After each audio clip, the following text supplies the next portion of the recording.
ಸಾಹೇಬ್ರಿಗೆ ಹಾಕು ಮುಂಚೆ ತರಿಸ್ಬಿಡ್ರಿ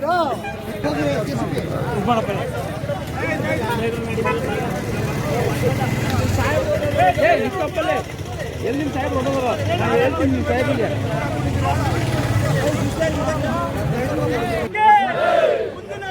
ಪ್ರಧಾನಮಂತ್ರಿ ಡಿ ಕೆ ಸುರೇಶ್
ನಾನು ನಂಬಿರುವಂತ ಶಕ್ತಿ ಮಾನವ ಧರ್ಮಕ್ಕೆ ಜಯವಾಗಲಿ, ಧರ್ಮದಿಂದಲೇ ವಿಶ್ವಕ್ಕೆ ಶಾಂತಿ ಇದ್ದರೆ ನನ್ನ ಗುರು ಇವತ್ತು ಏನು ಬೋಧನೆಯನ್ನು ಮಾಡಿದ್ದಾರೆ ಆ ಬೋಧನೆ ಮೇಲೆ ಹೆಜ್ಜೆ ಹಾಕಿ ಇವತ್ತು ನಿಮ್ಮ ಮತ್ತು ರಾಜ್ಯದ ಸೇವೆಯನ್ನು ಇವತ್ತು ನಾನು ಮಾಡಿಕೊಂಡು ನಾನು ಬರ್ತಾ ಇದ್ದೇನೆ. ಇವತ್ತು ಡಿ ಕೆ ಸುರೇಶ್ ಅವರ ಎಲೆಕ್ಷನ್. ನಾನು ಡಿ ಕೆ ಸುರೇಶ್ಗೆ ವೋಟ್ ಕೇಳಲಿಕ್ಕೆ ನಾನು ಬರಲಿಲ್ಲ, ನಿಮಗೆ ಮನವಿ ಮಾಡಲಿಕ್ಕೆ ಬಂದಿದ್ದೇನೆ. ನಾನೆಲ್ಲ ಎಲೆಕ್ಷನ್ ಮಾಡಲು ಈ ಕನಕಪುರ ಜನತೆಯ ಸ್ವಾಭಿಮಾನ ಉಳಿಸಿಕೊಳ್ಳಲಿಕ್ಕೆ ನೀವು ಎಲೆಕ್ಷನ್ ಮಾಡಬೇಕು, ನೀವು ಮತವನ್ನು ಕೇಳಬೇಕು ಅಂತ ಕೇಳಲಿಕ್ಕೆ ನಾನು ಬಂದಿದ್ದೇನೆ. ಇವತ್ತು ಡಿ ಕೆ ಸುರೇಶ್ ಅಲ್ಲ ಕ್ಯಾಂಡಿಡೇಟ್, ಇಲ್ಲಿ ಸೇರುವಂತ ಎಲ್ಲ ಪ್ರತಿಯೊಬ್ಬರು ಕೂಡ ನೀವು ಕ್ಯಾಂಡಿಡೇಟ್, ನಿಮ್ಮ ಮನೆ ಕ್ಯಾಂಡಿಡೇಟ್, ನಿಮ್ಮ ಸೇವಕ ಕ್ಯಾಂಡಿಡೇಟ್, ನಿಮ್ಮ ಕನಕಪುರ ತಾಲೂಕಿನ ಒಬ್ಬ ಶಾಸಕ, ನಿಮ್ಮ ಕನಕಪುರ ತಾಲೂಕಿನ ಒಬ್ಬ ಸಂಸದರ ಈ ದೇಶದಲ್ಲಿ ಒಬ್ಬನೇ ಒಬ್ಬ ಸಂಸದರಾಗಿ ನೀವು ಆಯ್ಕೆಯನ್ನು ಮಾಡ್ತೀರಿ. ಈ ರಾಜ್ಯದ ಹಿತಕ್ಕೋಸ್ಕರ, ಈ ರಾಜ್ಯದ ಹಿತಕ್ಕೋಸ್ಕರ ನಮ್ಮ ನೀರು ನಮ್ಮ ಹಕ್ಕು ಅಂತೇಳಿ ನೀವು ನಾವೆಲ್ಲ ಮೇಕೆದಾಟು ಹೋರಾಟವನ್ನು ನಾವು ಮಾಡ್ತೋ, ನೀವೆಲ್ಲ ಹೆಜ್ಜೆ ಹಾಕಿದ್ರಿ. ಬಂದಂತ ಶಾಸಕರಿಗೆ ಉದ್ದಕ್ಕೂ ಕೂಡ ರಸ್ತೆ ಉದ್ದಕ್ಕೂ ಕೂಡ ತಾವೆಲ್ಲ ಪ್ರಾರ್ಥನೆ ಮಾಡಿ ಸ್ವಾಗತ ಮಾಡಿ ಅವನ ಬರಮಾಡ್ಕೊಂಡ್ರಿ. ಇವತ್ತು ಡಿ ಕೆ ಸುರೇಶ್ ಅವರು ಏನು ಮೇಕೆದಾಟು ಹೋರಾಟಕ್ಕೆ ನಾವೇನು ಒಂದು ಪ್ರಾರಂಭ ಮಾಡಿದ್ವು, ನಮ್ಗೇನು ನೀರು ಬೇಕಾಗಿರ್ಲಿಲ್ಲ. ಇವತ್ತು ಕನಕಪುರ ತಾಲೂಕಿನ ಪ್ರತಿಯೊಂದು ಹಳ್ಳಿಗೂ ಕೂಡ ನಾನೀಗಾಗಲೇ ಕಾವೇರಿ ನೀರನ್ನ ಪ್ರತಿಯೊಂದು ಮನೆಗೂ ಕೊಡಬೇಕು ಅಂತ ಹೇಳಿ ಈಗಾಗಲೇ ಮುಂಜೂರಾತಿಯನ್ನು ನಾನು ಮಾಡಿಸಿದ್ದೇನೆ. ಆದರೆ ಬೆಂಗಳೂರು ಜನತೆಗೆ ಮತ್ತು ರಾಜ್ಯದ ಕಾವೇರಿ ಜಲ ಪ್ರದೇಶದ ರೈತರಿಗೆ ಅನುಕೂಲ ಆಗ್ಬೇಕು ಅಂತ ಹೇಳಿ ಆ ಮೇಕೆದಾಟು ಯೋಜನೆ ಆಗ್ಬೇಕು ಅಂತ ಹೇಳಿ ಸಂಗಮದಿಂದ ಬೆಂಗಳೂರಿವರೆಗೂ ಪಾದಯಾತ್ರೆಯನ್ನು ಮಾಡಿದ್ರು. ಈಗ ನೀರಾವರಿ ಇಲಾಖೆಯ ಜವಾಬ್ದಾರಿಯನ್ನು ತೆಗೆದುಕೊಂಡಿದ್ದೇನೆ. ಆ ನೀರಾವರಿ ಇಲಾಖೆಯ ಜವಾಬ್ದಾರಿಯನ್ನು ತೆಗೆದುಕೊಂಡಿರೋದು ಈ ಬೆಂಗಳೂರು ಜನತೆಗೆ ನೀರನ್ನು ಕೊಡಬೇಕು. ಅಲ್ಲಿ ಇರುವಂತಹ ಜನಸಂಖ್ಯೆಗೆ ಇವತ್ತು ಎಷ್ಟು ತೊಂದರೆ ಆಗ್ತಾ ಇದೆ. ಬೆಂಗಳೂರು ನಗರದಲ್ಲಿ 6,900 ಬೋರ್ವೆಲ್ ಪತ್ತಿ ಹೋಗಿದೆ. 230 ತಾಲೂಕು ಬರಗಾಲದಲ್ಲಿ ಆಗಿದೆ. ಇಂಥ ಸಂದರ್ಭದಲ್ಲಿ ಆ ಮೇಕೆದಾಟಿಂದ ಆಗ್ತಾ ಇತ್ತು. ಈಗ ದೇವೇಗೌಡರು ಹೇಳ್ತಾರೆ, ಕನಕಪುರಕ್ಕೆ ಬಂದು ರಾಮನಗರಕ್ಕೆ ಬಂದು ನನಗೆ ಶಕ್ತಿ ಕೊಡಿ, ನಾನು ಕೈ ಹಿಡಿದು ಮೋದಿ ಅವ್ರ ಕೈಲಿ ಸೈನ್ ಹಾಕ್ಸಿರಿ ಅಂತ. ದೇವೇಗೌಡ್ರೆ, ನಾನು ನಿಮ್ಮ ಮಗನನ್ನ ಮುಖ್ಯಮಂತ್ರಿ ಮಾಡಿದೆ, ಕಾಂಗ್ರೆಸ್ ಪಕ್ಷ ನಿಮ್ಮನ್ನ ಪ್ರಧಾನಮಂತ್ರಿ ಮಾಡ್ದು, 2 ಬಾರಿ ಮಗ ಮುಖ್ಯಮಂತ್ರಿ ಆದ, ತಾವು ಮುಖ್ಯಮಂತ್ರಿ ಆದ್ರಿ, ಕಾಂಗ್ರೆಸ್ ಪಕ್ಷ ನಿಮ್ಗೆ ಪ್ರಧಾನಮಂತ್ರಿ ಮಾಡಿದ್ರು. ಒಂದು ಸಾಕ್ಷಿ ಗುಡ್ಡೆ. ಕನಕಪುರದ ಮಹಾಜನತೆಗೆ ಒಂದು ಬಿಲ್ಡಿಂಗ್, ಒಂದು ಆಸ್ಪತ್ರೆ, ಒಂದು ಶಾಲೆ, ಒಂದು ಸಣ್ಣ ಕೆರೆಗೆ ತುಂಬಿರುವಂತ ಕೆರೆಗೆ ನೀರು ಇಷ್ಟು ತೋರಿಸಿ ಇವತ್ತೇ ನಿಮ್ಗೆ ಇಲ್ಲಿಂದನೇ ನಾನು ಶರಣಾಗ್ಲಿಕ್ಕೆ ನಾನು ಸಿದ್ಧನಾಗಿದ್ದೇನೆ. ನಿಮ್ಮ ರಸ್ತೆಗಳನ್ನು ನೋಡಿ ಇವತ್ತು ಈ ಬಿಲ್ಡಿಂಗ್ಗಳು ಏನು ಇವತ್ತಿದೆ, ಈ ಬಿಲ್ಡಿಂಗ್ಗಳೇ ಸಾಕ್ಷಿ. ನಾನು ಮೆಡಿಕಲ್ ಕಾಲೇಜ್ ಮಾಡಬೇಕು ಅಂತೇಳಿ ಹೊರಟೆ, ಸ್ಯಾಂಕ್ಷನ್ ಮಾಡಿಸ್ದೆ, ಟೆಂಡರ್ ಕರೆದೆ. ಇದೇ ಬಿಜೆಪಿಯ ನಾಯಕರುಗಳು ಯಡಿಯೂರಪ್ಪನವರು, ಸುಧಾಕರ್ ಇಬ್ಬರು ಸೇರಿ ಆ ಕೆರೆ ಯಾವತ್ತು ಹಾಸ್ಪಿಟಲ್ ನಿಲ್ಲಿಸಿದ್ರು. ಪ್ರೇಮ್ಚಂದ್ ಸಾಗರ್ ಹತ್ರ ಮಾತಾಡಿದೆ, ನೀನು ಖಾಸಗಿ ಆಸ್ಪತ್ರೆ ಕಟ್ಟಬೇಕು, ಮೆಡಿಕಲ್ ಕಾಲೇಜಲ್ಲಿ ಬರಲಿ, ನಾನು ಸಂಪೂರ್ಣವಂತ ಸಹಕಾರ ಇದೆ ಅಂತ ಹೇಳಿ ನಾನು ಸ್ಯಾಂಕ್ಷನ್ ಮಾಡಿಕೊಟ್ಟೆ. ಯಾರಿಗೋಸ್ಕರ? ನಮ್ಮ ತಾಲೂಕಿನ ಮಹಾಜನತೆಗೋಸ್ಕರ. ಇನ್ನೊಂದು ತಾಗಷ್ಟೇ ಮಾಡಬೇಡಿ. ಇವತ್ತು DK ಸುರೇಶ್ ಅವರು ಯಾವಾಗ ಯಡಿಯೂರಪ್ಪ ಸುಧಾಕರ್ ಇಬ್ರು ಸೇರಿ ವಜಾ ಮಾಡಿ ಚಿಕ್ಕಬಳ್ಳಾಪುರ ತೆಗೆದುಕೊಂಡು ಹೋದ್ರು, ಆವತ್ತೇ ನಾವು ಸಂಕಲ್ಪ ಮಾಡ್ದು. ಆ ತಾಯಿ ಸುಧಾಮೂರ್ತಿಗೆ ಹೋಗಿ ಮಾತಾಡ್ದು, ಇನ್ಫೋಸಿಸ್ಗೆ ನಮ್ಮ ಹೆಣ್ಣು ಮಕ್ಕಳದ ಅನುಕೂಲ ಆಗ್ಬೇಕು, ಇಲ್ಲೊಂದು ತಾಯಿ ಮಗು ಹಾಸ್ಪಿಟಲ್ ಬೇಕು ಅಂತೇಳಿ 50 ಕೋಟಿ ರೂಪಾಯಿ ವೆಚ್ಚದ ಇಂಥ ಒಂದು ದೊಡ್ಡ ಆಸ್ಪತ್ರೆಯನ್ನು ಇವತ್ತು ನಮ್ಮ ತಾಲೂಕಿನ ನಮ್ಮ ತಾಯಂದಿರಿಗೋಸ್ಕರ ಇವತ್ತು ಕಟ್ಟಿದ್ದೇವೆ. ಈ ಬಿಲ್ಡಿಂಗ್ ಇಲ್ಲಿ ಸಾಕ್ಷಿಯಾಗಿದೆ. ಇದು ಒಂದೇ ಅಲ್ಲ, ಈಗಾಗಲೇ ಕನಕಪುರ ತಾಲೂಕಿನಲ್ಲಿ 8 ಕಡೆ ಒಳ್ಳೊಳ್ಳೆ ಶಾಲೆಗಳನ್ನ ತಯಾರು ಮಾಡಲಿಕ್ಕೆ, ಒಳ್ಳೆ ಇಂಗ್ಲಿಷ್ ಮೀಡಿಯಂ ಅನ್ನ ಕಲಿಸುವಂತ ಸರ್ಕಾರಿ ಶಾಲೆಗಳನ್ನು ಮಾಡಲಿಕ್ಕೆ 10 ಕೋಟಿ ರೂಪಾಯಿ ವೆಚ್ಚದ ಒಂದೊಂದು ಶಾಲೆಗಳನ್ನ ಹಳ್ಳಿಗಳಲ್ಲಿ ಬೆಂಗಳೂರಿಗೆ, ಕನಕಪುರಕ್ಕೆ ಒತ್ತಡವನ್ನು ಕಡಿಮೆ ಮಾಡಬೇಕು, ಹಳ್ಳಿಗೆ ವಿದ್ಯಾಭ್ಯಾಸವನ್ನು ಮಾಡಬೇಕು ಅಂತೇಳಿ ಈಗಾಗಲೇ ತೀರ್ಮಾನವನ್ನು ಮಾಡಿ ಇವತ್ತು ಹೊರಟಿದ್ದೇವೆ. ಇಂಥ 10 ಹಲವಾರು ಕಾರ್ಯಕ್ರಮಗಳನ್ನ ಇವತ್ತು ರೂಪಿಸಿದ್ದೇವೆ. ಇವತ್ತು ಎಲೆಕ್ಷನ್ ಮುಂಚಿತವಾಗಿ ಬಂದಿದ್ದೆ, ನಾನು ಅರ್ಜಿ ಹಾಕುವಾಗ 5 ನಿಮಿಷ ಬಂದಿದ್ದೆ, ಅರ್ಜಿ ಹೋಗೋಕ್ಕಿಂತ ಮುಂಚಿತವಾಗಿ ಅರ್ಧ ಗಂಟೆ ಬಂದಿದ್ದೆ.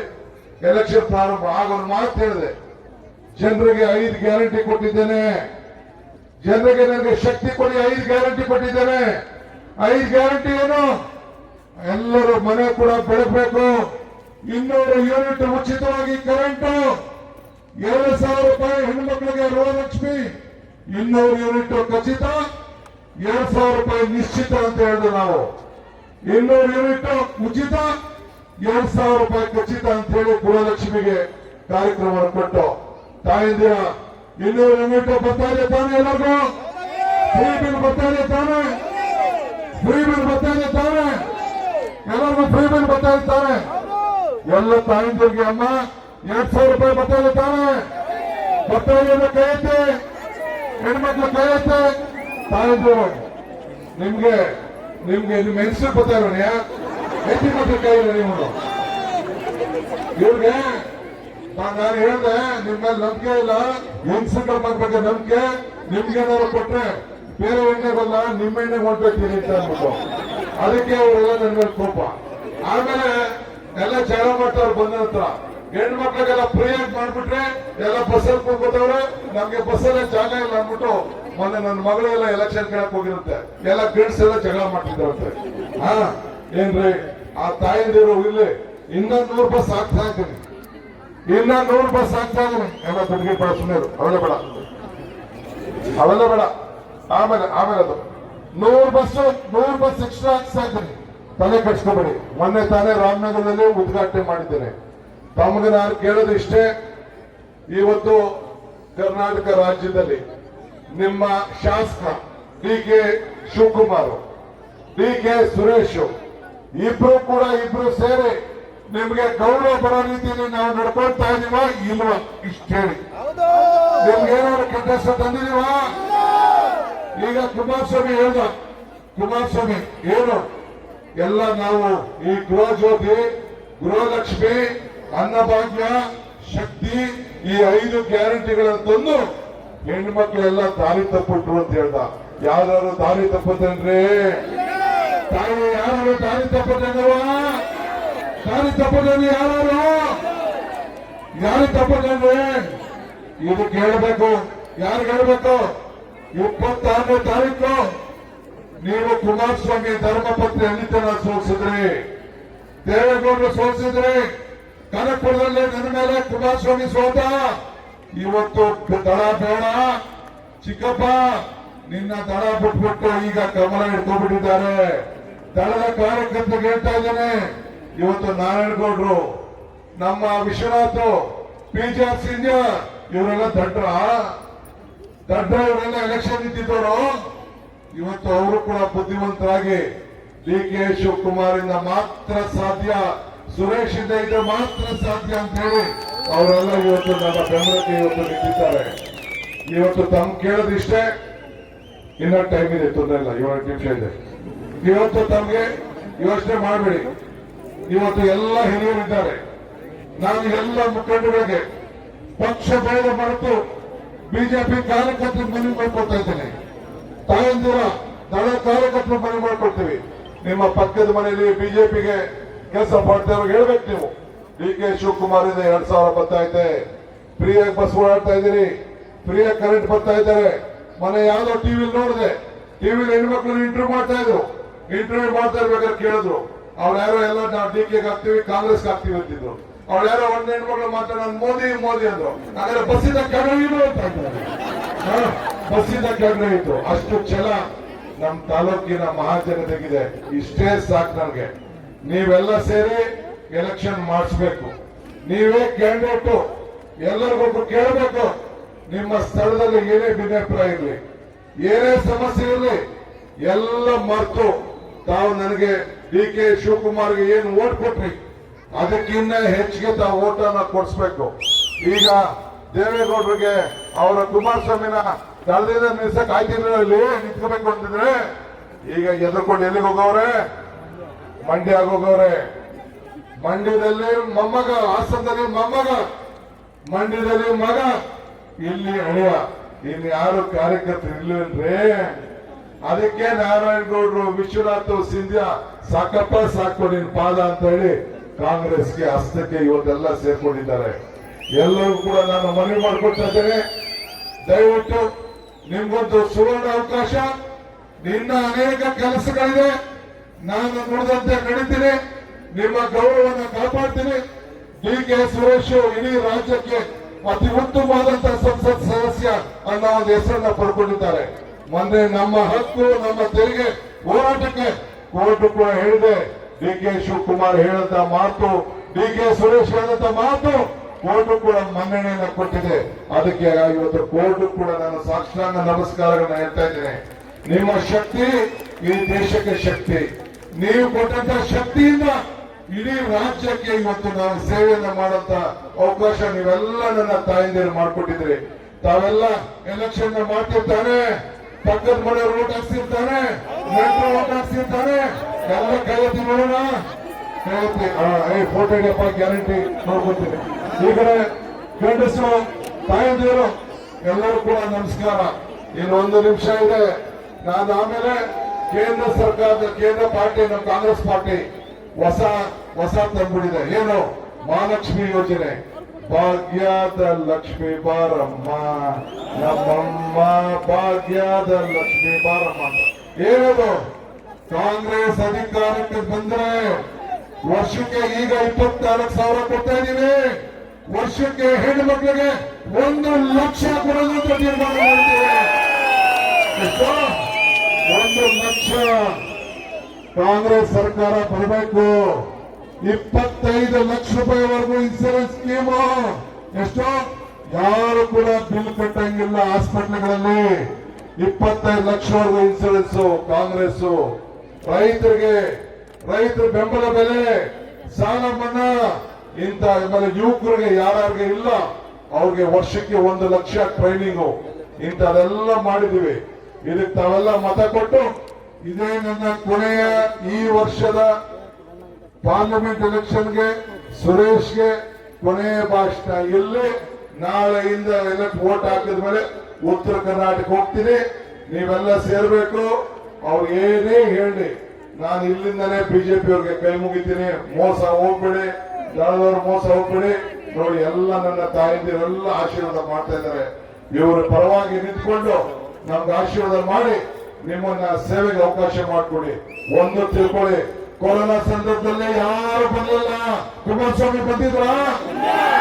ಯಾರು ಎಲ್ಲ ಹೆಣಗಳೆಲ್ಲ ಯಾವ ರೀತಿ ಬಿಸಾಕ್ತಿದ್ರು? ಆದ್ರೆ ಸುರೇಶ್ ಬಂದು ನಮ್ಮ ಎಲ್ಲ ಹೆಣಗಳನ್ನ ತಾನೇ ರವಿ ಸುರೇಶ್ ಇಬ್ರು ಸೇರಿ ಅಂತ್ಯ ಸಂಸ್ಕಾರ ಮಾಡಿದ್ರು ಇಲ್ಲ, ಔಷಧಿ ಕೊಟ್ಟರು ಇಲ್ಲ, ತರಕಾರಿ ಕೊಟ್ಟರು ಇಲ್ಲ, ಮಾನವತೆಯನ್ನು ಮೆರೆದ್ರು. ಕೇಳಬೇಕು ಬಿಜೆಪಿ ಅವ್ರಿಗೆ. ಅವತ್ತು ಯಾರು ಬಂದಿರಲಿಲ್ಲ. ಬಂದಿದ್ದು D K Shivakumar, D K Suresh, Ravi ಮತ್ತು ನಮ್ಮ ಕಾಂಗ್ರೆಸ್ ಕಾರ್ಯಕರ್ತರು ಬಂದು ಮನೆಗೆ ಔಷಧಿ ಕೊಟ್ಟಿದ್ದಾರೆ. ಇದು ನಿಮ್ಮ ಸೇವೆ ಮಾಡ್ಲಿಕ್ಕೋಸ್ಕರ ನಾವು ಸದಾ ಇದ್ದೇವೆ. ಈ ದೇಹ ಇರೋದೇ ನಿಮ್ಗೋಸ್ಕರ, ಈ ಪ್ರಾಣ ಇರೋದೇ ನಿಮ್ಗೋಸ್ಕರ. ಈ ಪ್ರಾಣ ಇರೋದು ನಿಮ್ಮ ಸೇವೆಯನ್ನು ಮಾಡಲಿಕ್ಕೆ ತಾವೆಲ್ಲ ಅವಕಾಶವನ್ನು ಮಾಡಿಕೊಡ್ಬೇಕು ಅಂತ ಹೇಳಿ ಪ್ರಾರ್ಥಿಸಿ ತಮ್ಮೆಲ್ಲರೂ ಕೂಡ ಸಾಕ್ಷಾಂಗ ನಮಸ್ಕಾರ ಹೇಳಿ ನಾನು ಮಾತು ಮುಗಿಸ್ತೇನೆ. ಹಸ್ತಕ್ಕೆ ಮತ ನಂಬರ್ 2 ಸುರೇಶ್ 2000 ಯೂನಿಟ್, 200 ಯೂನಿಟ್, 2000 ರೂಪಾಯಿ.